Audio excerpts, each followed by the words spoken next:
গ্রামের 4টি নরপশু সেই নেক মেয়েটির সম্মান লুটছিল, যে অনাথ ছিল। সে সম্মানের ভিক্ষা চাইছিল, কিন্তু সেই নরপশুদের একটুও দয়া আসেনি। তারপর সে হৃদয় থেকে তার রবকে ডেকেছিল। এবং দেখুন, রবের অলৌকিকতা। জঙ্গল থেকে একটি ভয়ঙ্কর সিংহ ছুটে এসেছিল, যেন আকাশ থেকে বিদ্যুৎ নেমে এসেছে। সেই সিংহ এমন ন্যায়বিচার করেছিল যে যারা দেখেছিল তাদের আত্মা কেঁপে উঠেছিল, আর সবার চোখ ফেটে যাওয়ার মতো ফেটে গিয়েছিল। আসুন আপনাকে শোনাই একটি অনন্য গল্প, একটি অনাথ মেয়ে এবং একটি জঙ্গলি সিংহের, যা হয়তো আপনি আগে কখনো শোনেননি। গ্রামের নাম ছিল নবাবা কালাম। না খুব বড়, না খুব ছোট। এখানে প্রত্যেক মানুষ অন্যের নাম ও অবস্থা জানত। এই গ্রামের কিনারায় একটি জরাজীর্ণ ঘর ছিল। কাঁচা ইটের দেয়াল, খড়ের ছাদ এবং দরজায় ঝুলে থাকা একটি সাধারণ পর্দা। সেই ঘরে থাকত একটি বিধবা মহিলা, যাকে সবাই হাজরা বিবি বলতো। হাজরার মুখে বয়সের আগেই নেমে আসা রেখাগুলো স্পষ্ট দেখা যেত, কিন্তু তার চোখ এখনও উজ্জ্বল ছিল। 5 বছর আগে তার স্বামী রহমদ্দিন এই দুনিয়া থেকে বিদায় নিয়েছিল। সেই রহমদ্দিন যে খেতে হাল চালাতে গিয়ে গরু নিয়ে গান গাইত এবং সন্ধ্যায় ঘরে ফিরে মেয়ের চুলে ভালোবাসা দিয়ে তিল লাগাত। তার মৃত্যু ঘরকে নির্জন করে দিয়েছিল। কিন্তু হাজরা হার মানেনি। কখনো খেতে ফসল কাটা, কখনো বপন, কখনো আখের খোসা ছাড়ানোর মজুরি। হাত জখম হতো, কোমর ভেঙে যেত, তবু সে অভিযোগ জিভে আনেনি। তার সমস্ত দুনিয়া ছিল তার মেয়ে আলিনা। নাম যেমন তেমনই হৃদয়, চোখ বড় বড়, যাতে লজ্জা এবং শালীনতার অদ্ভুত মিশ্রণ ছিল। সে যৌবনের দোরগোড়ায় ছিল, কিন্তু হৃদয়ের নিষ্পাপতা এখনও শৈশবের মতো। গ্রামের মহিলারা তাকে দেখে বলতো, হাজরা বিবি, রব তোমাকে সত্যিকারের রহমত দিয়েছে। পুরুষরা চোখ নামিয়ে নিত, কারণ তার কাছ থেকে পবিত্রতার সুগন্ধ আসত। সকালে ফজরের পর যখন মা মেয়ে চুল্লি জ্বালাত, তখন আটা এবং গমের সুগন্ধ সমস্ত উঠোনে ছড়িয়ে পড়ত। যখন আলিনা মসজিদের কাছে থাকা কুয়ো থেকে জল ভরত, তখন দুপট্টার এক কোণা দাঁতে চেপে ধরত, যাতে হাত পাত্র ওঠানোর জন্য খালি থাকে। তার চলা এমন হতো যেন গমের শীষের মধ্য দিয়ে কোনো হালকা হাওয়া গেছে।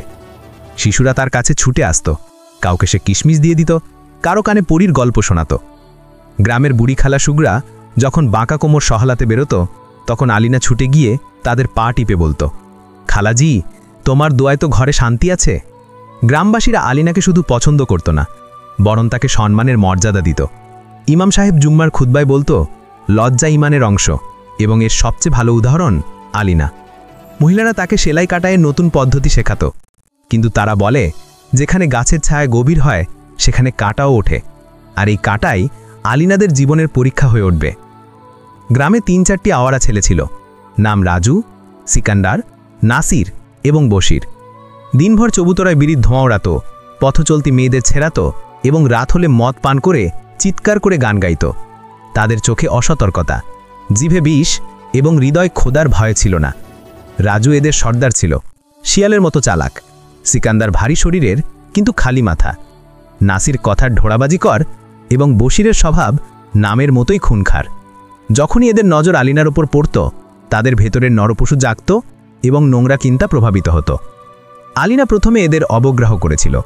হাজরা বিবি বোঝালো, বেটি, চোখ নিচু রাখো, তারা আওয়ারা লড়াকু, তাদের মুখে লাগবে না। একদিন সিকান্দার কুয়োর কাছে এসে দাঁড়ালো, যেখানে মেয়েরা জল ভরছিল। সে হেসে বলল, আলিনা, পাত্র ভারী, আমরা তুলে দিই। তার হাসিতে ছলনা ছিল এবং কণ্ঠে কর্কশতা। আলিনার মুখ সাদা হয়ে গেল। সে দুপট্টাকে বুকে শক্ত করে বলল, আমরা আমাদের পাত্র নিজে তুলি। দিনগুলো কেঁপে গেল। রাজু তো একদিন পথ আটকে দিল, চোখে শিকারির চমক, ঠোঁটে তির্যক হাসি। সে বলল, শুনেছি তোমার কাটাই গ্রামের সবচেয়ে বিখ্যাত, আমাদের জন্য একটা রুমাল বানাও। আলিনা তার চোখে তাকালো, যেখানে নোংরা দাগ লুকানো ছিল। সে সোজাসুজি উত্তর দিল, আমরা কাটাই শুধু মহিলাদের কথাই করি, পুরুষদের জন্য নয়। রাজুর হাসি ছুরির মতো চমকালো। কাল দেখব কে কার জন্য কি করে। গ্রামের বড় বুড়ো সব জানত এদের কীর্তি। কখনো থানার ধমকি দেওয়া হয়েছিল, কখনো ইমাম সাহেব ডাঁট লাগিয়েছিল, কিন্তু এদের অপবিত্রতার অঙ্গার ভেতরে ভেতরে আরও তীব্র জ্বলতে থাকল। এবং তারপর একদিন প্রকৃতি এমন মোড় নিল যার কল্পনা কেউ করেনি। গ্রামের উত্তর অংশে একটি ছোট জঙ্গল ছিল। জঙ্গলের ওপারে একটি নদী বয়ে যেত, জল এত স্বচ্ছ যেন কাঁচ। আলিনা প্রায় সন্ধে হলেই সেই জঙ্গলে যেত। কখনো চুল্লির জন্য কাঠ বেছে, কখনো মায়ের ওষুধের জন্য নিম পাতা নিতে। সেই সন্ধ্যায় আকাশে কালো মেঘ ছেয়েছিল, পাখিরা তাদের নীড়ে ফিরছিল। আলিনা টুকরি মাথায় রেখে জঙ্গলের গভীরে যাচ্ছিল। হঠাৎ একটি গভীর বেদনাদায়ক কান্না আলিনাকে শোনা গেল। তার পা থেমে গেল। আওয়াজ কোনো বড় প্রাণীর। হৃদয় জোরে ধরকালো। ঝোপের মধ্য থেকে ভারী শ্বাসের আওয়াজ আসছিল। আলিনা ভয়ে ভয়ে দুপায়ে এগোলো। যেই সে ঝোপে তাকালো, সামনে যে দৃশ্য ছিল তা তার আত্মা পর্যন্ত কাঁপিয়ে দিল। সেখানে একটা সিংহ পড়েছিল। জখমে ভেজা তার পাঞ্জা কাটার গোছায় খারাপভাবে আটকে গিয়েছিল, কিন্তু তবুও তার মহিমা এমন ছিল যে জঙ্গলের হাওয়াও থেমে গিয়েছিল। আলিনার হৃদয় কাঁপল। সে চোখ বন্ধ করল, গভীর শ্বাস নিল এবং তারপর খুলল, যেন সিদ্ধান্ত নিতে যাচ্ছে। আলিনা আকাশের দিকে তাকালো।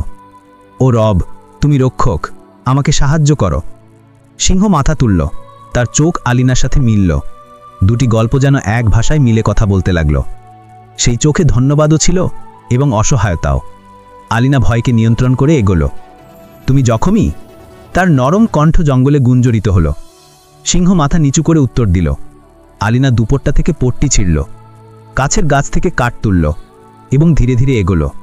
সিংহের শ্বাসের উষ্ণতা মুখে লাগল, কিন্তু সে গর্জন করল না। শুধু চোখ ঝাঁপটালো এবং মাথা একদিকে করল, যেন বলছে, তোমার উপর বিশ্বাস আছে। সে পাঞ্জায় গাঁথা কাটা দেখল, গভীর রক্ত জমা। ও রব, নাম তোমার, হাত আমার। সে কাঁটা ঝটকায় টেনে নিল। সিংহ ব্যথায় কাঁপল। তারপর একটি গভীর স্বস্তির শ্বাস ছাড়ল। তার চোখে চমক এলো, তৃষ্ণার্তকে জল পাওয়ার মতো। আলিনা পট্টি বাঁধল, মাটি লাগালো। এটা শীতলতা দেবে। সিংহ হালকা গর্জনে যেন বলল, বুঝলাম। সে উঠল, টলমাল করে, তারপর চলল, কয়েক পাপড় ঘুরল এবং আলিনাকে দেখল। সেই নজরে প্রতিশ্রুতি ছিল, নীরব কিন্তু শক্ত। তোমার ঋণ জানি, যখন ডাকবে উপস্থিত থাকব। সন্ধ্যায় আলিনা ঘরে ফিরল। মা শুধু বলল, এখন একা জঙ্গলে যেও না। কিন্তু আলিনার হৃদয়ে সিংহের চোখ চমকাচ্ছিল। একটি প্রতিশ্রুতি, একটি রক্ষা। দিনগুলো কেটে গেল, কিন্তু নীরবতায় ঝড় পাক খাচ্ছিল। রাজু তার সঙ্গীদের বলল, সেই মেয়ে ভাবছে বাঁচবে, আজ এমন চাল চালব যে তার নাম আমাদের ভয়ের সাথে জুড়ে যাবে। সেই দিন আকাশ স্বচ্ছ ছিল, সূর্য ডুবছিল। আলিনা ওষুধ নিয়ে ফিরছিল। পথে বটগাছ এলো এবং সামনে হঠাৎ রাজু এবং তার 3 সঙ্গী দাঁড়িয়ে গেল। পিছনে ঝোপ থেকে নাসির এবং বশির এসে ধমকালো। এখন পথ বন্ধ ছিল। কোথায় যাচ্ছ আলিনা? রাজু তাচ্ছিল্য করল। আলিনার হৃদয় জোরে ধরকালল, কিন্তু চোখে ভয়ের সাথে সাহসও চমকালো। পথ ছাড়ো, আমাকে ঘর যেতে হবে। রাজু হেসে এগোলো। এত তাড়া কি? আমাদেরও তো কথা বলতে হবে। বশির হাতে দড়ি ছিল। সিকন্দার ছুরি বের করল। পরিবেশ বিপজ্জনক ছিল। আলিনা জোরে ডাকল, ও রাব। সেই মুহূর্তে জঙ্গল গুঞ্জরিত হলো। হাওয়া থেমে গেল এবং বটের ছায়া থেকে সেই সিংহ বেরিয়ে এলো, যার চোখে বিশ্বস্ততার প্রতিশ্রুতি ছিল। তার গর্জন থেকে পাখিরা উড়ে গেল, মাটি কাঁপল। রাজুর হাত জমে গেল। নাসির পিছনে পড়ে গেল। বশিরের দড়ি ছুটে গেল। সিংহ আলিনা এবং গুন্ডাদের মধ্যে দেয়াল হয়ে দাঁড়িয়েছিল। রাজু পাথর ছুড়ল, কিন্তু সিংহ গর্জন করল এবং এগোলো। নাসির পালালো। বশির লুকিয়ে গেল। সিকান্দার ছুরি তুলল, কিন্তু সিংহ ঝাঁপিয়ে পড়ল।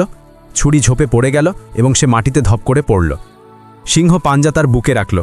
সেই কাঞ্জা, যাতে কাঁটা ছিল, এখন তাতে ন্যায় ছিল। সিকান্দার কাঁপতে কাঁপতে বলল, মাফ করো, ভুল হয়েছে। রাজু পালাতে চাইল, কিন্তু কাদায় ডুবে গেল। সিংহ তার কাছে পৌঁছে এবং কাঁধে এক আঘাত করল। রক্ত নয়, কিন্তু তার অহংকার ভেঙে গেল। নাসির এবং বশির ঝোপে লুকিয়ে গেল। সিংহ আকাশ কাঁপানো গর্জন করল। এটা সীমা, এটা অতিক্রম করল পরিণাম আগুন। তারপর সে আলিনার দিকে ঘুরল। তার চোখে নরমতা ছিল, মাথা নিচু করে, যেন বলছে, প্রতিশ্রুতি পালন করলাম। আলিনার চোখে অশ্রু ভাসল। সে হৃদয় বলল, রব তোমার ধন্যবাদ, এবং ও জঙ্গলের বাদশা তোমার উপকার। তখন গ্রামবাসীরা ছুটে এলো। সবাই দৃশ্য দেখল। সিংহ শুধু এক নজর তাদের উপর ফেলল এবং জঙ্গলের দিকে ফিরে গেল। ঝোপের অন্ধকারে সবার খেলা শেষ হয়েছিল। রাজু, সিকান্দার, নাসির এবং বশির ধরা পড়ল। মুখে ভয়ের সাদতা, শরীরে পরাজয়ের চিহ্ন। চৌধুরী কড়া করে বলল, এটা ভুল নয়, গুনাহ, এবং গুনাহের হিসাব হবে। গ্রামের মহিলারা রাগে কণ্ঠ উঁচু করল, আমাদের মেয়েদের পথ তুমি আটকেছ, এখন গ্রামের পথ তোমার উপর বন্ধ হবে। সিদ্ধান্ত হলো তাদের গ্রাম থেকে বের করে দেওয়া হবে এবং প্রায়শ্চিত্ত হবে ক্ষেতের মজুরি এবং মসজিদের মেরামত, নয়তো থানার পথ তাদের অপেক্ষা করছে। রাজুর বাবা মাথা নিচু করে বলল, সাজা স্বীকার। আলিনা নীরবে দাঁড়িয়েছিল। তখন হাজরা বিবি তাকে বুকে জড়ালো। বেটি, রব তার সৃষ্টি দিয়ে আমাদের রক্ষা করেছে। আলিনার চোখ বন্ধ ছিল, কিন্তু হৃদয় সেই সন্ধ্যার গর্জন এখনও গুঞ্জরিত ছিল। সে মায়ের হাত ধরে বলল, মা, আমার মনে হলো যেন জঙ্গলও আমাদের প্রতিবেশী এবং প্রত্যেক গাছ রক্ষক। কয়েকদিন গ্রামে শুধু সেই ঘটনার আলোচনা ছিল। শিশুরা একে অপরকে বলতো, সিংহ কিভাবে গর্জন করেছে। বুড়োরা বলতো, রব তার বান্দাদের রক্ষা করে। মহিলারা আলিনার কাছে বসত, তার হাত ধরে বলতো, তুমি ভয় পাওনি, রব সাহায্য নামিয়েছে। সেই সন্ধ্যায় হাজরার ঘরে কৃতজ্ঞতার ক্ষীর রান্না হলো। ইমাম সাহেব সালাতের পর দুয়া করল, ওর আব্বুল আলামিন, তুমি রক্ষক, তুমি পর্যাপ্ত, তোমার নেক বান্দাদের কখনো একা ছেড়ো না। পরের দিন আলিনা জঙ্গলের কিনারে গেল। মহিলারাও সাথে ছিল। সে নজর ঘুরালো। বটের নিচে মাটি হালকা খোঁড়া, যেন কোনো ভারী পায়ের চিহ্ন এখনও বাকি। আলিনার ঠোঁটে হাসি এলো, হৃদয় আলো ভরে গেল। ও রব, তুমি একটা বেজুবানকে জুবান দিয়েছ, যাতে ন্যায় বলে। রাজু এবং তার সঙ্গীদের মজুরিতে লাগানো হলো। মসজিদের দেওয়াল সুন্দর হয়ে গেল। মাদ্রাসার ছাদ নতুন খপরেল দিয়ে ঢাকা হলো। খেতে জলের নালা বানাতে তাদের অহংকার গলে গেল। গ্রামে এখন ভয় নয়, শান্তি ফিরে এসেছিল। আলিনা এখনও সকালে কুয়োয় যায়, কিন্তু তার পা আগের চেয়ে বেশি শক্ত হয়। গাছগুলো এখন তাকে শুধু ছায়া দেয় না, রক্ষাও করে। একদিন হাজরা বিবির অবস্থা খুব খারাপ হয়ে গেল। কোমরের ব্যথা কাঁধ পর্যন্ত উঠে এলো। আলিনা অস্থির ছিল।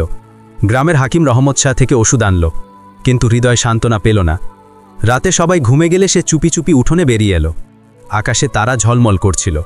নিমের ডালগুলো হাওয়ায় ধীরে ধীরে দুলছিল। সে চাদর পরে দুহাত তুলল। ও রব, আমার মা সব কিছু, তার কষ্ট আমার জীবনের চেয়ে ভারী। তুমি জঙ্গলে আমার রক্ষা করেছিলে, আজ ঘরের ভিতরে আমার সাহায্য করো। এত বলতেই নিমের ডাল থেকে একটি ছোট ফল তার সামনে পড়ল। আলিনার ঠোঁটে হালকা হাসি এলো, যেন আকাশ থেকে উত্তর নেমে এসেছে। সকাল হতেই হাজরা বিবির অবস্থা সামলে গেল। হাকিম রহমত শাহ বলল, ব্যথা এখন দুর্বল, সামান্য সতর্কতা রাখলে তাড়াতাড়ি আরাম পাবে। আলিনা সোজদায় শুকুর আদায় করল। তাকে বিশ্বাস ছিল, তার দোয়ায় সেই জঙ্গলের শ্বাস মিশে গেছিল, যা তার জন্য আগেও সীমা টেনেছে। কয়েকদিন পরের কথা, সন্ধ্যার সময় ছিল। হাজরা বিবি চাক্কিতে বসে ধীরে ধীরে সালাবাত পড়ছিলেন এবং আলিনা চবুতরায় কাটাই করছিলেন। হঠাৎ শিশুদের চিৎকার গুঞ্জরিত হল, সিংহ, সিংহ! আলিনার হাত থামল। সে দরজা পর্যন্ত এলো এবং সত্যি সামনে সেই সিংহ ছিল। জঙ্গলের দিক থেকে আসা, তার পা ধীর কিন্তু মর্যাদায় ভরা। সূর্যালোক তার ম্যানে সোনালি ধারা ছড়াচ্ছিল। গ্রামবাসীরা নীরবে দাঁড়িয়ে রইল। সিংহ চলতে চলতে এক মুহূর্ত থেমে গ্রামের দিকে তাকালো। নজরে এক নীরব সালাম ছিল। তারপর সে ঘুরল এবং জঙ্গলের দিকে এগিয়ে গেল। আলিনার চোখ ভিজে গেল। তার ঠোঁট বুড়বুড় করল, ও রব, তোমার ধন্যবাদ, তুমি আমাদের তোমার সৃষ্টি দিয়ে শান্তি দিয়েছ। নাজরিন, আশা করি আজকের ঘটনা আপনাদের সবাইকে খুব পছন্দ হয়েছে। যদি আপনি আরও এমন ঘটনা শুনতে চান, তাহলে আমাদের চ্যানেলকে অবশ্যই সাবস্ক্রাইব করুন, যাতে আরও আসন্ন নতুন ঘটনা সবার আগে আপনার কাছে পৌঁছায়। নিজের এবং আপনার প্রিয়জনের খুব যত্ন নিন। আল্লাহ হাফিজ।